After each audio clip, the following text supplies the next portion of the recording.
cineinc.com। मुक्ति बोध के काव्य संग्रह चांद का मुंह टेढ़ा है की अपनी भूमिका में शमशेर बहादुर सिंह लिखते हैं, मुक्ति बोध की कविता अद्भुत संकेतों भरी, जिज्ञासाओं से अस्थिर, कभी दूर से ही शोर मचाती, कभी कानों में राज की बातें कहती चलती है। हमारी बातें हम ही को सुनाती है और हम अपने को एकदम चकित होकर देखते हैं और पहले से और अधिक पहचानने लगते हैं। आगे शमशेर गालिब के एक शेर के हवाले से कहते हैं, हम सबों के बीच मुक्ति बोध अकेली सख्त जान, और कैसी सख्त जान, गालिब के जैसी। काव कावे सख्त जानी हाय तन्हाई न पूछ, सुबह करना शाम का, लाना है जुए शीर का। यही हासिल एक लुटी पिटी जिंदगी का सबसे बड़ा हासिल है, जो हमारे युग के हृदय और दृष्टि को समृद्ध करता है। चांद का मुंह टेढ़ा है कि पहली कविता है भूल गलती, जिसमें मुक्तिबोध बिंबों, प्रतीकों और अमूर्त को मानवीयकरण के जरिए मूर्त करके इंसान के मूल्यगत संघर्ष और उसके अंदरूनी संघर्ष दोनों की जैसी तस्वीर कशी करते हैं, वह पढ़ने या सुनने वाले पर गहरा असर छोड़ती है। भूल गलती आज बैठी है जिरह बख्तर पहनकर तख्त पर दिल के, चमकते हैं खड़े हथियार उसके दूर तक। आंखें चिलकती हैं नुकीले तेज पत्थर सी, खड़ी हैं सिर झुकाए सब कतारें बेज़बां बेबस सलाम में, अनगिनत खंभों व मेहराबों थमे दरबारे आम में। सामने बेचैन घावों की अजब तिरछी लकीरों से कटा चेहरा कि जिस पर कांप दिल की भाप उठती है। पहने हथकड़ी वह एक ऊंचा कद, समूचे जिस्म पर लत्तर, झलकते लाल लंबे दाग बहते खून के। वह कैद कर लाया गया ईमान, सुल्तानी निगाहों में निगाहें डालता, बेखौफ नीली बिजलियों को फेंकता। खामोश, सब खामोश। मनसबदार शायर और सूफ़ी अल ग़ज़ाली, इब्न सीना अल बरूनी, आलिम व फाजिल, सिपह सालार, सब सरदार हैं खामोश। नामंजूर, उसको ज़िंदगी की शर्म की सी शर्त नामंजूर। हट इनकार का सिरतान, खुद मुख्तार। कोई सोचता उस वक्त छाए जा रहे हैं सल्तनत पर घने साए स्याह। सुल्तानी जिरह बख्तर बना है सिर्फ मिट्टी का, वो रेत का सा ढेर शाहनशाह। शाही धाक का अब सिर्फ सन्नाटा, लेकिन ना ज़माना सांप का काटा। भूल आलमगीर, मेरी आपकी कमज़ोरियों के स्याह लोहे का जिरह बख्तर पहन खूंखार, हाँ खूंखार आली जा। वो आँखें सच्चाई की निकाले डालता, सब बस्तियाँ दिल की उजाड़े डालता। करता हमें वह घेर बेबुनियाद बेसिर पैर, हम सब कैद हैं उसके चमकते ताम झाम में, शाही मकाम में। इतने में हमी में से अजीब कराह सा कोई निकल भागा। भरे दरबारे आम में मैं भी संभल जागा। कतारों में खड़े खुद गर्ज बाहथियार बख्तरबंद समझौते वहम कर रह गए। दिल में अलग जबड़ा अलग दाढ़ी लिए, दुमुहे पने के 100 तजर्बों की बुजुर्गी से भरे दढ़ियल सिपह सालार संजीदा सहम कर रह गए। लेकिन उधर उस ओर कोई बुर्ज के उस तरफ जा पहुंचा। अंधेरी घाटियों के गोल टीलों, घने पेड़ों में कहीं पर खो गया। महसूस होता है कि ये बेनाम बेमालूम दर्रों के इलाके में सच्चाई के सुनहले तेज अक्सों के धुंधलके में मुहैया कर रहा लश्कर हमारी हार का बदला चुकाने आएगा। संकल्प धर्मा चेतना का रक्त प्लावित स्वर, हमारे ही हृदय का गुप्त स्वर्णाक्षर प्रकट होकर विकट हो जाएगा। 1963 में छपे तार सप्तक के दूसरे संस्करण में मुक्तिबोध ने जिस कविता का इजाफा किया उसका शीर्षक है एक आत्म वक्तव्य।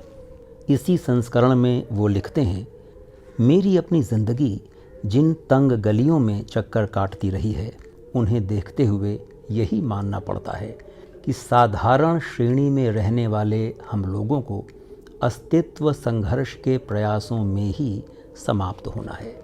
व्यक्ति स्वातंत्र्य की वास्तविक स्थिति केवल उनके लिए है जो उस स्वातंत्र्य का प्रयोग करने के लिए सुपुष्ट आर्थिक आधार रखते हों, जिससे कि वे परिवार सहित मानवोचित जीवन व्यतीत कर सकें और साथ ही व्यक्ति स्वातंत्र्य का ऐसा प्रयोग भी कर सकें जो विवेकपूर्ण हो और लक्ष्योन्मुख हो। अपने जीवन के आर्थिक आधार को दृढ़ और सुपुष्ट करने के लिए व्यक्ति के व्यवसायीकरण का मार्ग भी सामने आता है। यह अत्यंत अनुचित मार्ग है और कम से कम मैं उसे कभी स्वीकार नहीं कर पाया, लेकिन वह मार्ग तो सामने आता ही है और व्यवसायीकरण व्यापारीकरण का दबाव तो तीव्रतर होता जाता है। सच तो यह है कि व्यक्ति की सच्ची आत्म परीक्षा, उसकी आध्यात्मिक शक्ति की परीक्षा, सबसे प्रधान समय, उस इम्तिहान का सबसे नाजुक दौर यही आज का युग है। फिर अपनी इस कविता के बारे में वे लिखते हैं, भाव प्रकृतियों के ख्याल से यह कविता मेरा प्रायः सर्वांगीण प्रतिनिधित्व करती है। और इस कविता में आप देखेंगे उनकी यही जहनी कैफियत, ज़िंदगी का यही संघर्ष, जिसके दौरान किसी भी संवेदनशील व्यक्ति को कैसे कैसे पड़ावों से गुजरना पड़ता है और किस तरह ज़माना रंदों और बसूलों से व्यक्ति की ख्वाहिशों और संभावनाओं की काट छाँट करता रहता है, उसे कभी मुकम्मल नहीं होने देता। एक आत्मवक्तव्य।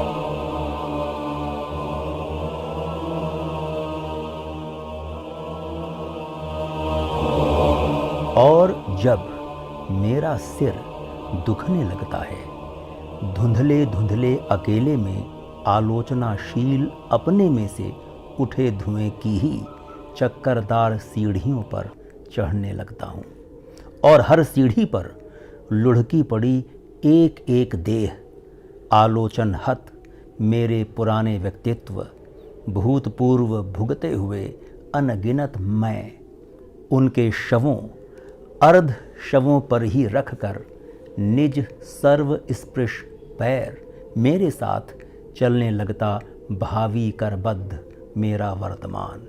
किंतु पुनः पुनः उन्हीं सीढ़ियों पर नए नए आलोचक नेत्र, तेज नाक वाले तमतमाए से मित्र, खूब काट छाँट और गहरी छील छाल, रंदों और बसूलों से मेरी देखभाल, मेरा अभिनव संशोधन अविरत क्रमागत। अभी तक सिर में जो तड़फड़ाता रहा ब्रह्मांड, लड़खड़ाती दुनिया का भूरा मानचित्र, चमकता है दर्द भरे अंधेरे में वह क्रमागत कांड। उसमें नए नए सवालों की झकमार, थके हुए गिरते पड़ते बढ़ने का दौर, मार काट करती हुई सदियों की चीख, मुठभेड़ करते हुए स्वार्थों के बीच भोले भोले लोगों के माथों पर घाव, कुचले गए इरादों के बाकी बचे धड़, अधकटे पैरों ही से लात मारकर अपने जैसे दूसरे के लिए सब करते हैं दरवाजे बंद। उल्टे दिल दिमागों में गुस्से की धुंध, अंधियाली गलियों में घूमता है तड़के ही रोज़ कोई मौत का पठान, मांगता है जिंदगी जीने का ब्याज, अनजाना कर्ज मांगता है चुकारे में प्राणों का मांस। हताहत स्वयं की ही दर्दीली रात, जोड़ तोड़ करती हुई गहरी काट छाँट, रोज़ नई आफत कोई नई वारदात, पूरे नहीं हो सके हैं मानवीय योग, हर एक के पास अपने अपने गुप्त रोग। परेशान चिंतकों की दार्शनिक झींक, उजली उजली सफ़ेदी में कोखों की शर्म, अध बने समाधानों भ्रूणों का अंधेरे में क्रमागत जन्म। सृजन मात्र उद्गार धर्म, सत्ताग्रही अर्थाकांक्षी शक्ति के कृत्य और मेरे प्राणों में सत्यों के भयानक केवल व्यंग्य नृत्य। उसी विश्व यात्रा में चट्टानों बीच किसी झुकी समलाई सांझ मुझे मिला हृदय प्रकाश सा अकेले में बिजली से जगमगाता घर, जिसके इर्द गिर्द कुछ अंधियाले पेड़ मानो सधे हुए घने, बहुत घने, बड़े बड़े दर्द। अचानक घर में से निकल आया एक चौड़े माथे वाला भोला प्रतिभा का पुत्र, दुबला बालमुख। पहचाना मुझे और हंस चुपचाप मेरे खाली हाथों में रख गया दीप्तिमान रत्न। भयानक वीरानों में घूमकर खोजा था जो सार सत्य आत्मधन, छटपटाती किरणों का पारदर्शी क्वाड्स, किरणें की आलोचनाशील धारदार उपादान, जिनकी तेज नोकों से अकस्मात मेरी काट छाँट छील छाल लगातार। इसीलिए मेरी मूर्ति अनबनी अधबनी अभी तक, जिसे लिए कहाँ जाऊं सदा ही का प्रश्न। अपने इस अधबने पने का गरीब यह दृश्य पा न जाए सभाओं में कहीं तिरस्कार, अर्थहीन समर्थों के द्वारा कहीं वह निकाला न जाए। इसीलिए मुझे प्रिय अपना अंधकार, गठरी में छिपा रखा निजी रेडियम, सिर पर टोकरी में छिपाया है मैंने कोई यीशु, अपना कोई शिशु। परंतु मैं किसी पेड़ पीछे से झोंक लाख लाख आँखों से देखता हूँ दृश्य, पूरे बने हुओं ही के ठाठदार अक्स। ऐसा कुछ ठाठ मुझे गहरी उचाट। लगता है वे मेरे राष्ट्र के नहीं हैं। उचटता ही रहता है दिल, नहीं ठहरता कहीं ज़रा भी। यही मेरी बुनियादी खराबी। और अब नए नए मेरे मित्रगण, मेरे पीछे आए हुए युवा बालजन, धरित्री के धन, खोजता हूँ उनमें ही छटपटाती हुई मेरी छाँ। क्या कहीं वहाँ मेरा रूपक उपमान, छिपी हुई कहीं कोई गहरी पहचान? समशील समधर्मा कहीं कोई है? अच्छा है कि अटाले में फेंका गया मैं एक प्रेम पत्र, किताबों में डाल बंद कर दी गई अक्ल। काली काली गलियों में फिरती हुई आदमी की शक्ल। अच्छा है कि अंधेरे में इलाका बदर, मैं हूँ जवाबी गदर, जिससे कि और ज़्यादा तैयारियां कर आज नहीं कल फूट पड़ूँगा ज़रूर ज़रूर। असंख्यक इत्यादि जनों का मैं भाग, इसीलिए अनदिखे सुलगाता धीरे से आग, जिसके प्रकाश में तंबियाए चेहरों पर आप संवेदित ज्ञान की कांपती ही उठती है भाप चुपचाप।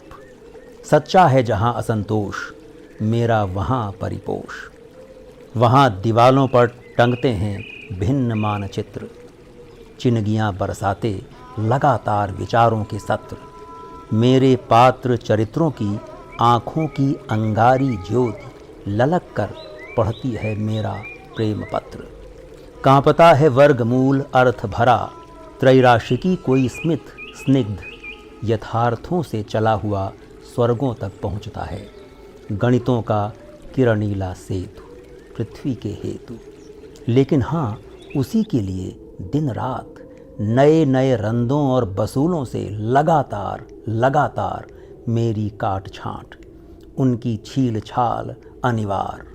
ऐसी उन भयानक क्रियाओं में रम कटे पिटे चेहरों के दागदार हम बनाते हैं अपना कोई अलग दिक्काल, पृथक आत्मदेश, दृष्टि, आवेश। क्षमा करें अन्यमति अन्य मुख मेरे परिजन।